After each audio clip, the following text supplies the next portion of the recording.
오늘 본문은 성경에서도 가장 잘 알려져 있고 유명한 오병이어 사건이 기록되어 있습니다. 10절 말씀을 보니까 남성들만 5천 명이 있었고요. 여성들과 아이들까지 합산한다면 15,000명 정도가 이 자리에 있을 것으로 추정이 됩니다. 대부분의 사람들이 이 오병이어 사건을 대할 때 떡 5덩이와 물고기 2마리, 작은 적은 음식으로 이 수천 명의 사람을 먹인 놀라운 기적에 초점을 맞추고 있습니다. 하지만 오늘 이 오병이어의 사건을 물질적인 어떤 기적적인 것으로만 우리가 이해한다면 오늘 이 본문의 말씀이 기록된 영적 의미를 잘 파악하지 못한 것뿐만 아니라 우리의 신앙에도 문제가 있을 수밖에 없습니다. 실제로 오늘 사건 이후에 유대인들이 예수님께 실망하여 떠나기도 했던 것이죠. 여러분, 우리는 지금 요한복음을 계속 묵상하고 있는데 이 요한복음을 대할 때 언제나 기록 목적을 기억할 필요가 있습니다.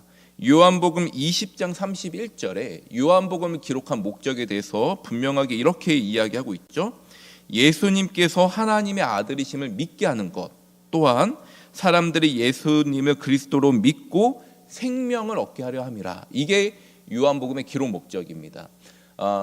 사도 요한은 이 목적을 따라서 7개의 표적을 요한복음에 담고 있고요. 이 7개의 표적이 바로 이 목적을 향해 있다라는 것이죠.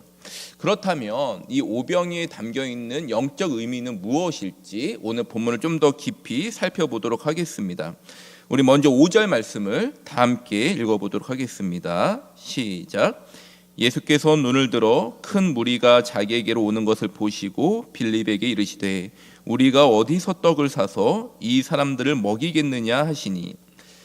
사랑하는 여러분, 먼저 오늘 본문을 보시면 예수님이 무리와 제자를 구별하고 있다는 사실을 우리는 발견할 수 있습니다.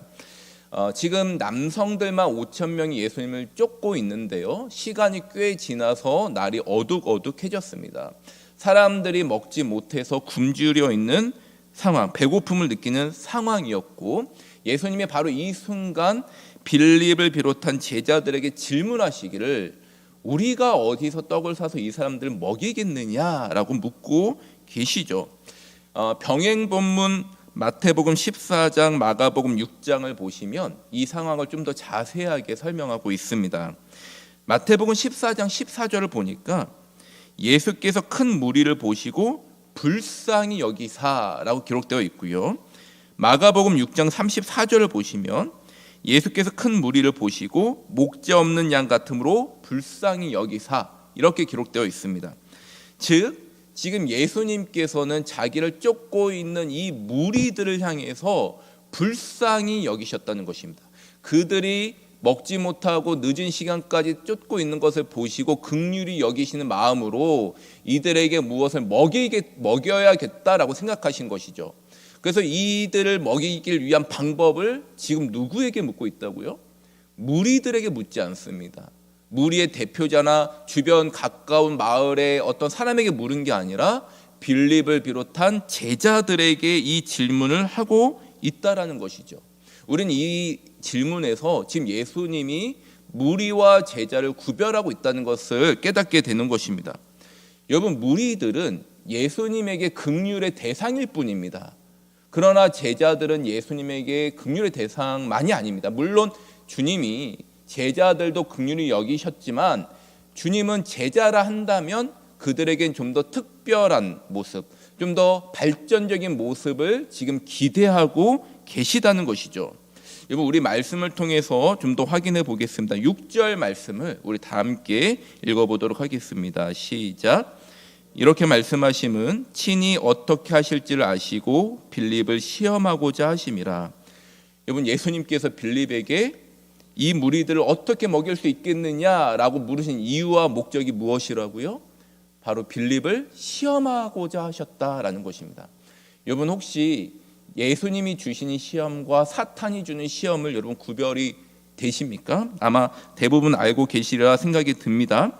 여러분, 사탄이 주는 시험은 우리를 낙심시키고 넘어뜨리려고 하는 시험입니다. 그러나 반면에 주님이 우리에게 주신 시험은 낙심시키려고 하는 것이 아니라 우리 자신을 돌아보고 그 상황 속에서 좀 더 발전적인, 좀 더 성숙한 영적인 믿음을 발전시키길 원하는 마음으로 주신 게 주님이 주시는 시험이죠. 그래서 성경을 보시면 한글에는 특별히 구별되어 있지 않지만 원어로는 이 단어가 구별되어 있고, 영어로 보아도 사탄이 주는 시험은 템프테이션으로 번역하지만 예수님이 주시는 시험은 테스트로 번역을 하고 있습니다. 구별을 하고 있다라는 것입니다. 그렇다면 여러분, 이 빌립이 예수님이 준 이 시험을 잘 통과하고 있었을까요? 이 빌립의 반응이 어떠했는지 우리 7절 말씀을 함께 다시 한번 읽어보도록 하겠습니다. 시작. 빌립이 대답하되 각 사람으로 조금씩 받게 할지라도 200데나리온의 떡이 부족하리이다. 사랑 여러분, 지금 빌립의 대답이 몇 점짜리 대답이라고 생각이 드십니까? 인간적으로 현실적으로는 100점짜리입니다.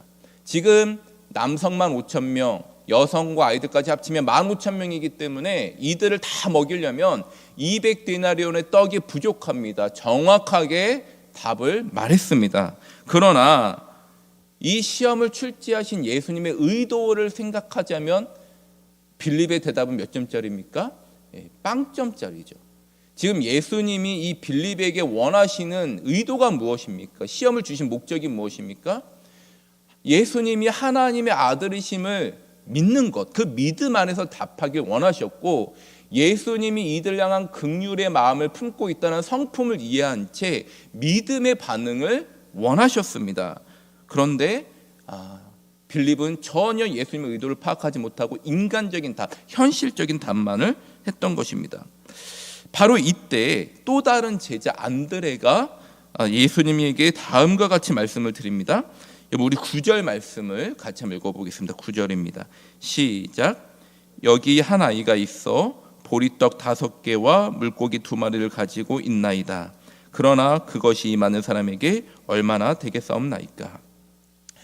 예수님께서는 빌립에게 시험을 주셨는데 아마 다른 제자들도 빌립 곁에서 이 질문을 함께 들었던 것으로 생각이 됩니다. 안드레가 한 아이에게서 보리떡 5개, 물고기 2마리를 가지고 왔죠. 주님께 드립니다. 그러면서 주님께 드리는 말이 무엇이냐면, 주님, 여기 한 아이에게 도시락을 받아왔습니다. 떡 5덩이, 물고기 2마리인데 너무 적어서 이 사람들 어떻게 먹일 수 있겠습니까? 라는 걱정과 염려가 담긴 대답입니다. 물론 안드레는 빌립보다 조금 나은 반응을 보였지만 생각할 때 이 적은 음식으로 이 수많은 사람 간의 기별이라도 차겠냐, 이런 생각으로 드린 것 같습니다.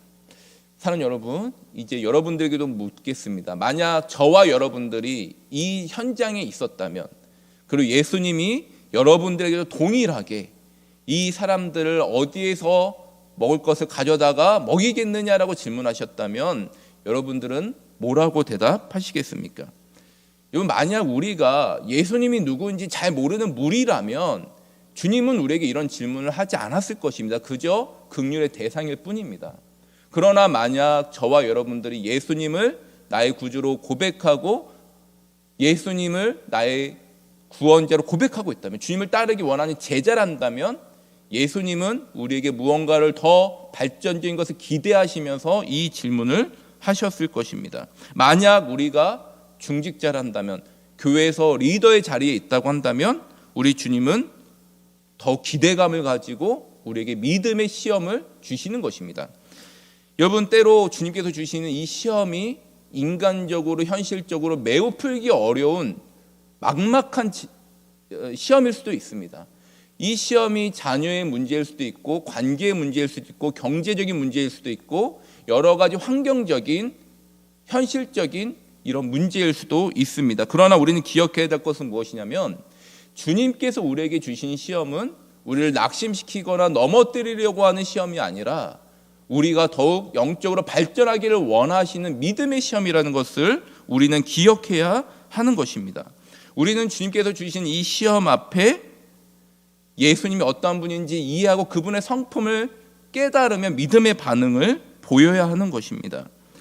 여러분, 인간적으로 현실적으로 반응하는 것이 아니라 예수님이 하나님의 아들이심을 믿고 예수님이 놀라운 은혜와 긍휼의 성품을 가지신 것을 생각하며 믿음의 반응을 보일 때 하나님 우리에게 충만한 은혜를 허락해 주시는 것이죠. 그렇다면 어떻게 하는 것이 구체적으로 믿음의 반응을 보이는 것일까요? 첫 번째로는 우린 주님이 주신 시험 앞에 염려와 근심이 아니라 감사함과 믿음으로 반응해야 합니다.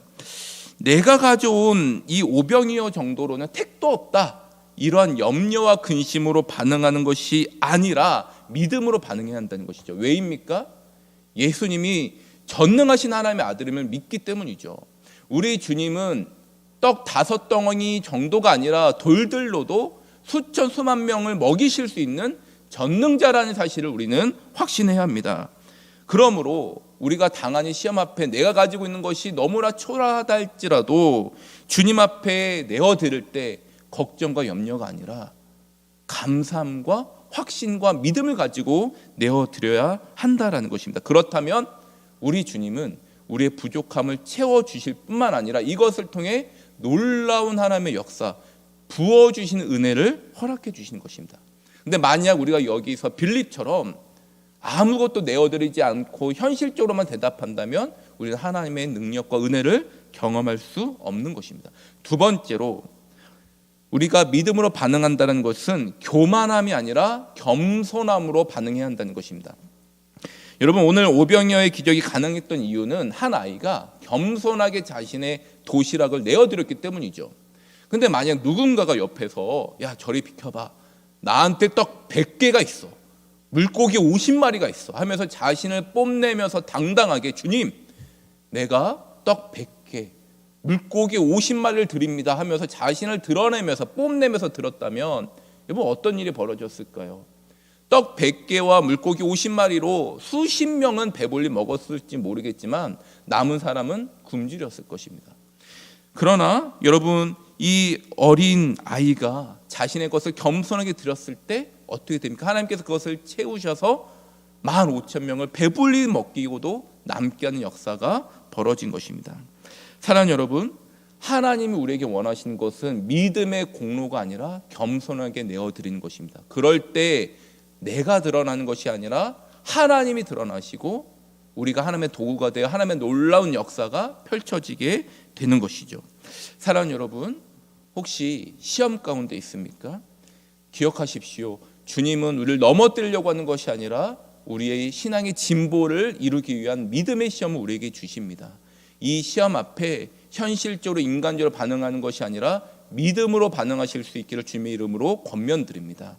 감사함으로 되어드리시고 겸손함으로 확신 가운데 내어드리십시오. 그럴 때 하나님의 아들이신 주님께서 우리에게 놀라운 은혜를 베풀어 주시고 우리에게 신앙의 진보가 있고 또 하나님의 축복이 우리를 통해서 또 많은 사람들에게 흘러갈 수 있으리라 믿습니다. 이 놀라운 축복과 은혜가 우리 모두에게 있기를 다시 한번 주님의 이름으로 축복하며 기도합니다.